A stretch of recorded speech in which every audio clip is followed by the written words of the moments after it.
Assalamu alaikum Ali bhai. I've missed you.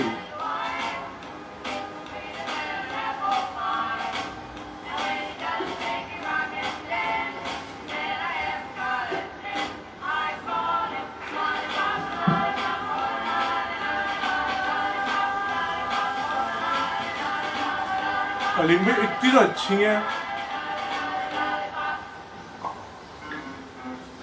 We have Ali Heather.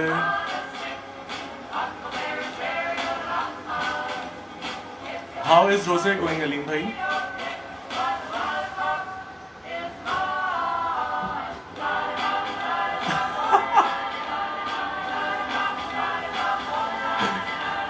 Assalamu alaikum everyone. Well, welcome back to Jali Talk Show.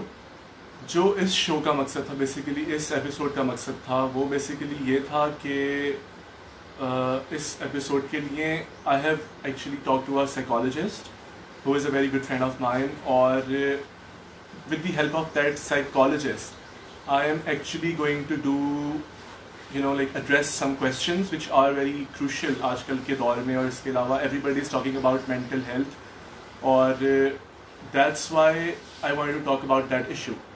So her name is Sayyida Huma, and she is a clinical psychologist, और अभी she will introduce herself on her own. और जो हम आज के दिन कुछ questions address करेंगे, they are the basic questions which are related to mental health. कि what actually is mental health, and there are different differences which we should know. So we would be going online with her right now. This is Sayyida Huma. Oh, she's also Hashmi. I didn't know that.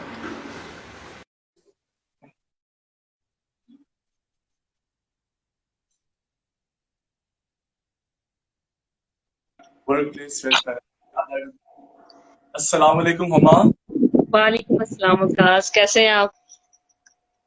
अल्लाह का शुक्र, ठीक. तुम कैसी हो? मैं भी बिल्कुल ठीक. आवाज आ रही है मेरी Huma, ठीक how तरह से? is your life going? हाँ, तुम बिल्कुल ठीक आ रही हो, आवाज भी आ रही है. I can see you, and okay, तुम्हारी आवाज आ रही है. That is the most important thing. तो ठीक. Uma, firstly thank you so much कि तुमने अग्री किया इस वाले पूरे सेगमेंट के लिए, और तुमने बार बार आने पे अग्री किया, because we have to address a lot of things, a lot of issues जो मेंटल बिल्कुल. हेल्थ से रिलेटेड है. तो उसमें तो कुछ ऐसी चीजें हैं जो हुमा मैं पर्सनली जानना भी चाहता हूँ उनके बारे में, जैसे कि एक होता है साइकियाट्रिस्ट, एक होता है साइकोलॉजिस्ट. जी. So who are you? I am a psychologist, clinical psychologist, not psychiatrist. आपने मुझे फर्स्ट टाइम कॉल किया एज ए साइकेट्रिस्ट, तो साइकेट्रिस्ट और साइकोलॉजिस्ट में डिफरेंस है. तो मैं क्लिनिकल साइकोलॉजिस्ट हूँ और जीसी यूनिवर्सिटी में विजिटिंग लेक्चरशिप पे हूँ आजकल. और इसके अलावा काफी वॉलेंटियर वर्किंग की है, या डिस्ट्रिक्ट ओके. जेल में एज ए साइकोलॉजिस्ट काम किया. उसके बाद सिटीजन सीनियर सिटीजन हॉस्टल बने, वहां पे काम किया. तो बस वहाँ एज ए साइकोलॉजिस्ट काम किया. जैसे डीएचक्यू हो गया, डिस्ट्रिक्ट हेडक्वार्टर हॉस्पिटल है, वहां पर एज सही. ए साइकोलॉजिस्ट. बस. और अब आजकल मैं साइकोलॉजी के तौर पे साइकोलॉजी डिपार्टमेंट में काम कर रही हूँ, विजिटिंग लेक्चरशिप में. तो Huma, what is the difference between psychiatrist and psychologist? अच्छा, ये डिफरेंस ये है कि जो हॉस्पिटल सेटिंग में भी साइकेट्रिस्ट आपको मिलेंगे और साइकोलॉजिस्ट भी मिलेंगे. इन सही. दोनों का डिफरेंस एजुकेशन बैकग्राउंड के लिहाज से भी डिफरेंस है, और वर्किंग के लिहाज से भी थोड़ा सा डिफरेंट है. तो लेकिन बहुत ज्यादा डिफरेंट ओके. है. फील्ड सेम है लेकिन इनका मेथड डिफरेंट. आप ये कह सकते हैं कि जो साइकेट्रिस्ट है उन्होंने एमबीबीएस में अपनी डिग्री कंप्लीट की होती है, ठीक है, और वो मेडिकेशन ओके. के थ्रू जो है वो प्रॉब्लम को देखते हैं और उसके थ्रू, मेडिसिन के थ्रू ही डील करते हैं पेशेंट के साथ. जबकि जो साइकोलॉजिस्ट है ओके. उन्होंने एमएस इन क्लिनिकल साइकोलॉजी किया होता है. एमएस इन क्लिनिकल साइकोलॉजी कह लें, या अगर एजुकेशनल साइकोलॉजिस्ट की फील्ड में जा रहे हैं या इंडस्ट्रियल की फील्ड में जा रहे हैं, तो वो स्पेशल उस सब्जेक्ट में जो है वो अपना एमएस कंप्लीट करते हैं. रिक्वायरमेंट होती है उनकी, और उसके बाद वो साइकोलॉजिस्ट जो है वो ट्रेनिंग लेते हैं उस फर्दर फील्ड में. तो क्लिनिकल सेटिंग में जाके आप क्लिनिकली पेशेंट को डील करते हैं. लेकिन इनमें अब हम पेशेंट को, साइकेट्रिस्ट भी जो है वो सेम वे में काम करेगा, पेशेंट की हिस्ट्री लेगा साइकेट्रिस्ट भी, साइकोलॉजिस्ट भी हिस्ट्री लेगा, ठीक है. डायग्नोज साइकोलॉजिस्ट भी कर सकता है और साइकाइट्रिस्ट भी कर सकता है, कि आपको जो प्रॉब्लम है उसको लेके हिस्ट्री लेने के बाद हम डायग्नोज करते हैं। ठीक है, अब यहाँ पे इनका ट्रीटमेंट का वे डिफरेंट है। साइकेट्रिस्ट सिर्फ मेडिसिन हम्म, देंगे, और जो साइकोलॉजिस्ट हैं वो क्या करेंगे कि आप आपके साथ थेरेपीज करेंगे, आपकी काउंसलिंग करेंगे, आपको मैनेजमेंट टेक्निक्स बताएंगे कि आप उनके थ्रू किस तरह से अपने प्रॉब्लम को सॉर्ट आउट कर सकते हैं। तो सही सही सही सही। ये दोनों चीजें इकट्ठी चलती हैं, साइकेट्रिस्ट और जी। साइकोलॉजिस्ट। ठीक है, बाहर अगर हम अदर कंट्रीज में देख लें, वहां पे साइकोलॉजिस्ट, साइकेट्रिस्ट और सोशल वर्कर तीन लोग मिलके काम करते हैं। लेकिन पाकिस्तान ओके। में साइकोलॉजिस्ट और साइकेट्रिस्ट मिलके काम करते हैं। जब कोई पेशेंट आता है, कोई क्लाइंट आता है हमारे पास प्रॉब्लम लेके, तो पहले देखा जाता है कि आया कि वो प्रॉब्लम जो लेकर आया उसकी सीवियरिटी लेवल कितना है। ठीक है, वो हिस्ट्री के थ्रू, सही। टेस्टिंग के थ्रू पता चलता है। तो देखा जाता है कि उस क्लाइंट को हमने साइकेट्रिस्ट के पास रेफर करना है या हमने खुद साइकोथेरेपीज के थ्रू उसको डील करना है। ठीक है, हम साइकोथेरेपीज हमारी तब कामयाब है जब हम ये देखते हैं कि हम्म, क्लाइंट जो है हमारी बात समझने के काबिल है। अब जैसे मैं आपके साथ बात कर रही हूँ, आपको मेरी सारी बात समझ हम्म, आ रही है।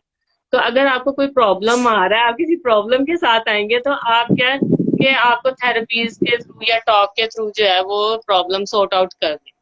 लेकिन हमें अगर लगेगा कि प्रॉब्लम पर्सन समझ नहीं रहा, अपनी ही प्रॉब्लम को इंसाइट ही नहीं है, तो हम उससे पहले मेडिसिन के तरफ लेके जाएंगे, ताकि उसकी जो कॉग्निशन या ब्रेन के जो केमिकल्स डिस्टर्ब हो गए हैं जिसकी वजह से उसकी कॉग्निशन डिस्टर्ब हुई है, तो पहले वो बैलेंस वे में ले आए। और फिर उसके बाद हम साथ साथ उसको थेरेपी सपोर्ट करेगी, उसके डिसीजन मेकिंग पावर को बूस्ट अप करेगी, और उसके ओके।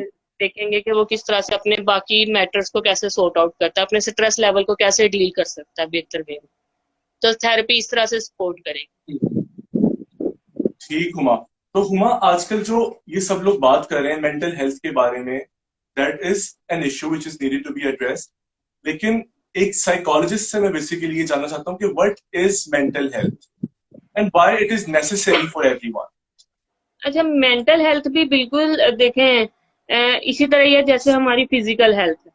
ठीक है, अब हम फिजिकल हेल्थ के बारे में बहुत ज्यादा कॉन्शियस होते हैं। हमें होता है कि अच्छा हमारा स्टमक ठीक तरह से काम कर रहा है या नहीं, हमें हेडेक है तो हम फौरी तौर पे मेडिसिन ले लें। ठीक है, तो अपने आप को हाइजीन अनहाइजीन की तरफ कॉन्शियसली रखना, ठीक है, नीट एंड क्लीन रखना, ये हमारी सारी चीजें फिजिकल हेल्थ में आ जाती है। ठीक है, कि हमने किस तरह से अपनी फिजिकल हेल्थ को मेंटेन रखना है। बिल्कुल इसी तरह हमारी मेंटल हेल्थ भी है। और मेंटल हेल्थ और फिजिकल हेल्थ दोनों मिलके ही काम करती हैं। अगर हमारी फिजिकल हेल्थ ठीक होगी तो हमारी मेंटल हेल्थ भी ठीक तरह से काम करेगी, या अगर हमारी मेंटल हेल्थ खराब हो रही है तो ऑटोमेटिकली हमारी फिजिकल हेल्थ भी डिस्टर्ब हो जाएगी। अब देखें, मेंटल हेल्थ में तीन चीजें आ जाती हैं। ये इस तरह से नहीं है कि हमें दर्द हो रहा है या लोग देख के समझ रहे हैं कि इसको मेंटल हेल्थ प्रॉब्लम है, नहीं। ये हमें खुद अपना सेल्फ एनालिसिस यहाँ पे करना होता है। इसमें तीन चीजें आती हैं। सबसे पहले आपकी थॉट आ जाती हैं, ठीक है। उसके बाद आप किस तरह से फील करते हो, और फिर आप कैसे उसको एक्ट करते हो।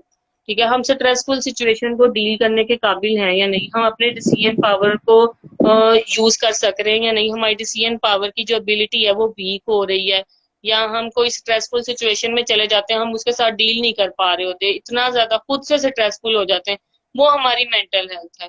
कोई सिचुएशन क्रिएट हुई है, उसको लेके हमने नेगेटिव थॉट्स क्रिएट कर लिए हैं, वो जो हमारी रूटीन को डिस्टर्ब कर गया, डेट इज मेंटल हेल्थ। अब मेंटल हेल्थ में दो तरह से हमारी फिजिकल हेल्थ भी इफेक्ट हो रही है उसकी वजह से, क्योंकि हम डिस्टर्ब है, हमारी स्लीप डिस्टर्ब हो गई है। क्योंकि हम डिस्टर्ब हैं तो बिल्कुल। हमारी एपिटाइट डिस्टर्ब हो गई है। ठीक है, हम ठीक तरह से खा पी नहीं रहे हैं, या बहुत एक्सेसिवली खा रहे हैं, या बिल्कुल ही खाना पीना छोड़ देते हैं। तो वो क्या है, या हम बहुत ज्यादा सो रहे हैं या हम बहुत कम सो रहे हैं। तो वो बिल्कुल क्या है गलत कि हो जाते हैं। वो बताता है कि हमारी मेंटल हेल्थ प्रॉब्लम कर रही है, जिसकी वजह से हमारी फिजिकल हेल्थ में ये इशू आ रहे हैं। और ये हर पर्सन के लिए जरूरी है। अब इसमें आप ये नहीं कह सकते कि ये सिर्फ मेरे लिए या आपके लिए या एक स्पेशल बिल्कुल। किसी क्लास पर्सन के लिए ये जरूरी है, ये हर पर्सन के लिए जरूरी है। क्योंकि सब सेम सिचुएशन से गुजरते हैं, सब में जो है वो सबको प्रॉब्लम फेस करनी पड़ती है और उसको डील भी करना पड़ता है। ठीक। तो कुछ लोग जो हैं वो अच्छी तरह से डील कर लेते हैं, और कुछ लोग जो हैं वो डील करते वक्त ही दरमियान में प्रॉब्लम में आ जाते हैं। थोड़ा स्ट्रगल करना पड़ता है उनको, बिल्कुल। हाँ, स्ट्रगल करना पड़ता है। तो वो जो तो हमारे नीचे दो जो है ना, नीचे बेसिकली दो कमेंट्स आए हैं। एक तो ये आया है कि मैंने सिर्फ उन लोगों को देखा है जो बहुत मम्मी डैडी होते हैं, वो सफर करते हैं इस चीज से, हम्म, ठीक है। और दूसरी बात मैंने ये सुनी है कि ठीक है, अगर आप सिर्फ दीन को फॉलो कर रहे हो तो आप बस मेंटल हेल्थ से दूर हो जाओगे, यानी मेंटल हेल्थ आपकी रिकवर हो जाएगी। किससे तो डील कर इन रहे दो हैं? चीजों, और हाँ, यानी अगर आप दीन को फॉलो कर रहे हो, बस यही ठीक है, तो फिर आपकी मेंटल हेल्थ ठीक हो जाएगी। और जो तीसरा कमेंट था वो ये था कि अगर आप मेडिसिन यूज करते हो तो आप एडिक्ट हो जाते हो उन मेडिसिन के। तो इन बिल्कुल। तीनों बातों को तुम किस तरह से एड्रेस करो? अच्छा, सबसे पहली बात तो ये थी, उन्होंने कहा कि हम अगर दीन को फॉलो करें तो हमारी मेंटल हेल्थ जो है वो ठीक रहेगी। इसमें काफी हद तक बात सच है, ठीक है। लेकिन इसमें बात ये है कि अगर हम दीन को फॉलो कर रहे हैं इन अ पॉजिटिव वे में, तो ऑटोमेटिकली हमारी बहुत सारी चीजें हैं जो हमें काफी नेगेटिव थॉट से बचाती हैं। हमारा दीन भी हमें यही गाइड करता है। तो इसमें कोई वो नहीं है, कोई उन्होंने गलत बात नहीं की। मैं इस चीज को एग्री करती हूँ कि दीन को फॉलो करने से हम काफी अपनी नेगेटिविटी को रिमूव कर देते हैं अपनी लाइफ से, और काफी फोकस रह के अपनी लाइफ को गुजारते हैं। डिस्ट्रैक्ट होने के चांसेस कम होते हैं अगर हम अपनी गाइडेंस को फॉलो करें तो। और मेंटल हेल्थ भी यही है, अगर हमें कोई प्रॉब्लम आ रहा है, हमने उसे डील करने के लिए फोकस होना हमारा जरूरी है कि हमने उस प्रॉब्लम को किस तरह से डील करना है, ठीक है। और अपनी एक लिमिटेशन बना के अपनी रिक्वायरमेंट्स को रख के सामने, उसके बाद हम उस प्रॉब्लम को डील करते हैं, ठीक है। तो वो सारी चीजें, हमारा सोशल कल्चर, हमारा इस्लामिक कल्चर, दोनों चीजें मिक्स होके ही हम अपनी मेंटल हेल्थ को मेंटेन करते हैं। सेकंड क्वेश्चन उनका ये था कि मेडिसिन से हम एडिक्ट हो जाते हैं। एग्जैक्टली यही बात है जो हमने पहली बात की ना, साइकेट्रिस्ट और साइकोलॉजिस्ट में डिफरेंस की। बहुत सारे लोग ऐसे हैं जिनको नहीं पता होता कि उन्होंने साइकोलॉजिस्ट के पास जाना है या उन्होंने साइकेट्रिस्ट के पास जाना है। वो और सारे लोग ऐसे हैं जो 70% लोग यही कहते हैं कि हम अब आए हैं ना, तो हमें कोई मेडिसिन दे दी जाए जो हम खाएं और हमारी सोचें रुक जाएं, और हमें नींद आना शुरू हो जाए, और वो सारी चीजें, ठीक है। वो कहते हैं कि हमारे प्रॉब्लम ना बस एक गोली से ठीक हो जाए, जबकि ऐसा नहीं है। जब हम मेडिसिन पे लग जाते हैं, क्योंकि जो एंटी डिप्रेसेंट हो गई, या हम रिलैक्सिंग बहुत रेगुलर खाना पसंद करते हैं कि अच्छा रात को एक गोली खा लेते हैं तो हमारी नींद अच्छी आ जाएगी और सुबह हम फ्रेश उठेंगे, वो हमारी कॉग्निशन को जो है ना वो डिस्टर्ब कर देती है, कॉग्निशन की एबिलिटीज को स्लो डाउन कर देती है। अब उसमें क्या आती है, हमारी थॉट्स आ गई, हमारी थॉट्स का जो एक्टिव होके काम करना है वो स्लो डाउन हो जाएगा, हमारे इमोशंस डिस्टर्ब हो जाएंगे आहिस्ता आहिस्ता, ठीक है। तो वो एडिक्शन हो जाती है। अभी रिसेंटली मेरे पास एक केस रेफर हुआ था लास्ट ईयर। तो उनका प्रॉब्लम कोई भी नहीं था, प्रॉब्लम सिंपल ये था कि उनके पास जॉब नहीं थी, ठीक है। सिंपल सिर्फ ये एक प्रॉब्लम था, और उस जॉब ना होने की वजह से उन्होंने रिलैक्सन खाना शुरू की, और रिलैक्सन से एंटी डिप्रेसेंट पे चले गए, और फिर न्यूरोलॉजी, जो न्यूरो के डॉक्टर्स होते हैं उनको दिखाया, उन्होंने मेडिसिन दे दी, और वो तकरीबन 6 मंथ उन्होंने वो मेडिसिन ली है, और वो टोटली उसके एडिक्ट हो गए थे। और उनको सिर्फ ये एक बात रेफर की, मैंने सजेस्ट की, क्योंकि मैं उन्हें अप्रोच नहीं कर सकती थी, तो उन्हें एक साइकोलॉजिस्ट के पास रेफर जरूर कर दिया था। और उन्हें ये बताया कि आप ये मेडिसिन ग्रेजुअली आहिस्ता आहिस्ता कम करना स्टार्ट कर दो। तो अभी कल परसों मुझे याद आया, तो मैंने उन पेशेंट का पूछा, तो उन्होंने मुझे कहा कि मेडिसिन प्रॉब्लम कर रही थी, जैसे मेडिसिन छोड़ी है तो वो ठीक हो गए। तो मेडिसिन वाकई में एडिक्ट करती है ये।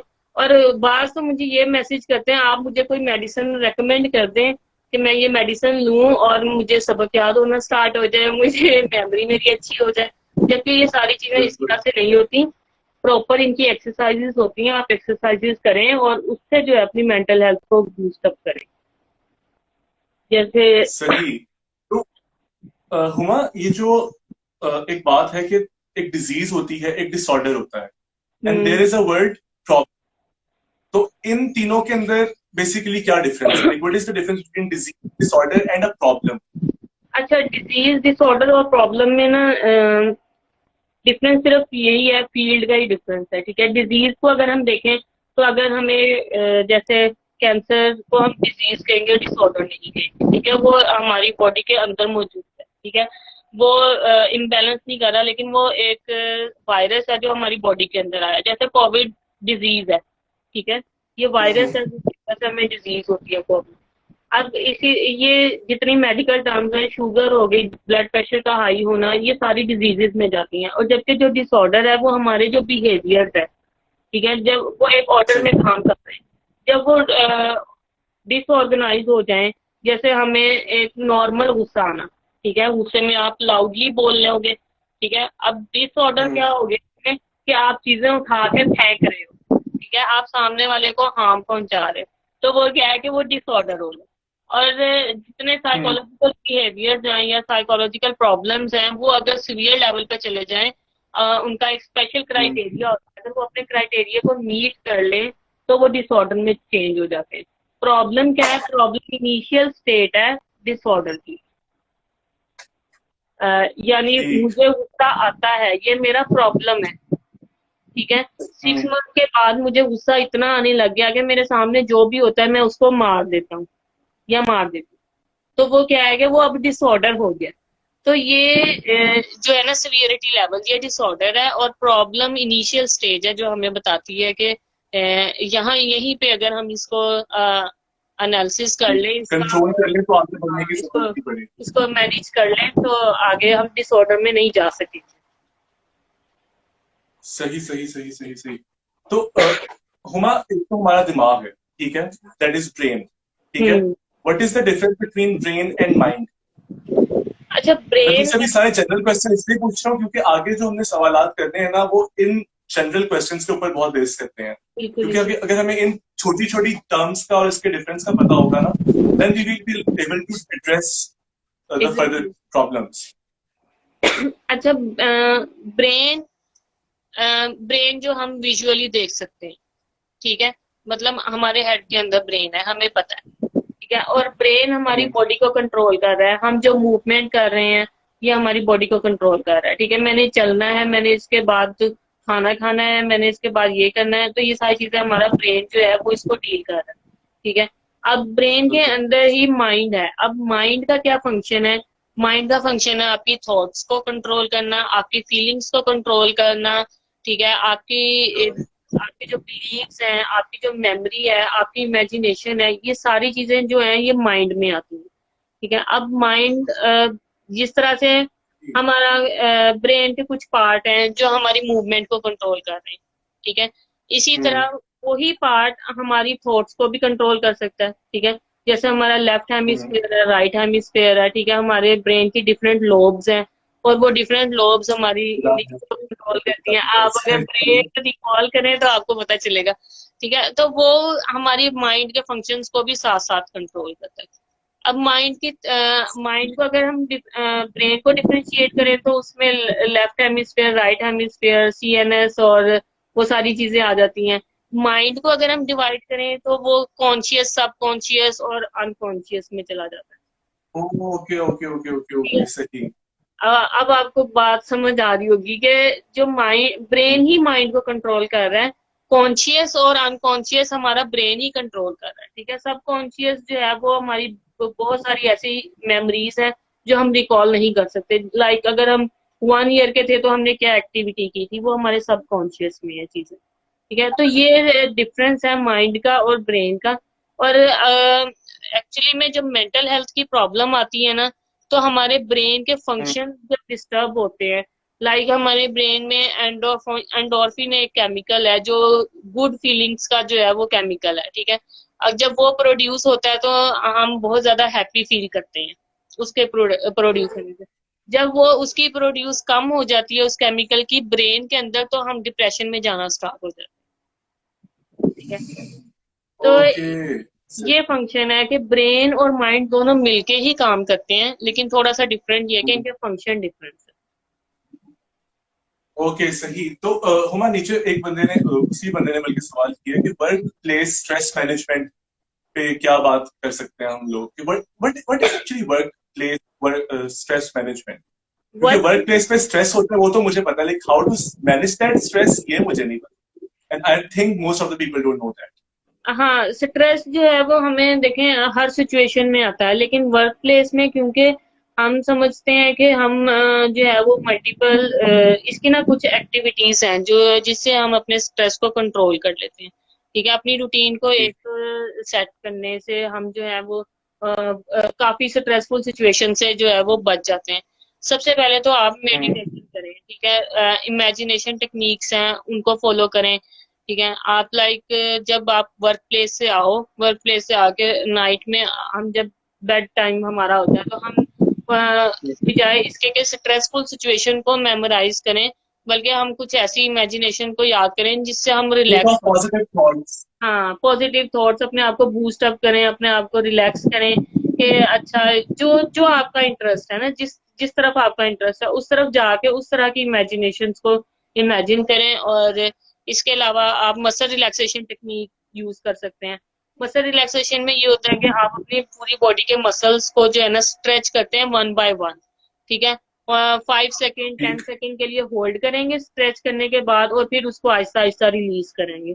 इसके अलावा डीप ब्रीथिंग एक्सरसाइजेज हैं। ठीक है, डीप ब्रीथिंग करने से आप इनहेल करें और 5 सेकंड तक आप अपने अंदर रखें और फिर देन एक्सहेल कर दें। और उससे क्या है कि वो भी आपको बहुत ज्यादा रिलैक्स करता है। ये वर्क प्लेस पे सिंपल इज डैट कि आपको कोई टास्क दिया गया, आप टास्क करने के दौरान स्ट्रेसफुल हो गए, ये आप फौरी तौर पे ये टेक्निक्स उसी टाइम अगर आप करें तो आप फौरी तौर पे जो है ना वो इसका रिजल्ट देख सकेंगे। मतलब इसका रिजल्ट क्विकली आता है। इसके अलावा आप फिजिकल एक्टिविटी लाजमी करें। फिजिकल एक्टिविटी से इन रिलैक्सेशन बहुत ज्यादा मिलती है। उसके बाद आपकी थॉट्स भी, नेगेटिव थॉट्स ऑटोमेटिकली पॉजिटिव में चेंज होना स्टार्ट हो जाएंगी। इसका भी रिजल्ट जो है वो बहुत जल्दी नजर आता है। बाकी आप अपनी सही। रूटीन सेट करें, अपने आप को मल्टीपल टास्क में ना डालें। अगर हम ये समझते हैं समटाइम कि हम बहुत ज्यादा काम करेंगे ना, एट ए टाइम पे 3 4 टास्क हम ले लेंगे तो हम एफिशिएंट बन जाएंगे और शायद हमारा नाम हो जाएगा। तो वो उससे आप अपने आप को डिफिकल्टी में डाल देते हैं। बेसिकली हम exactly, I have experience that, I have actually experience that. तो हम अपने आप को डिफिकल्टी में डाल देते हैं, फिर बाद में स्ट्रेसफुल सिचुएशन आ जाती है और फिर हम बाद में कहते हैं कि ये हमारे साथ क्या हो गया। तो वो सारा जो है ना वो जीरो हो जाती है, आपकी सारी जो स्ट्रगल होती है। तो उसके लिए जरूरी है कि अपने आप को मल्टीपल टास्क में ना इन्वॉल्व करें। कोशिश करेंगे, सम टाइम होता है कि आपको एक दिन हो गया, 2 दिन हो अगर आप गया, नहीं मैनेज कर सकते तो ना करें, if you can manage then you can do it. Exactly. तो वो भी सम टाइम आप करें, हर टाइम नहीं कि आप डेली आप मल्टीपल टास्क कर रहे हैं।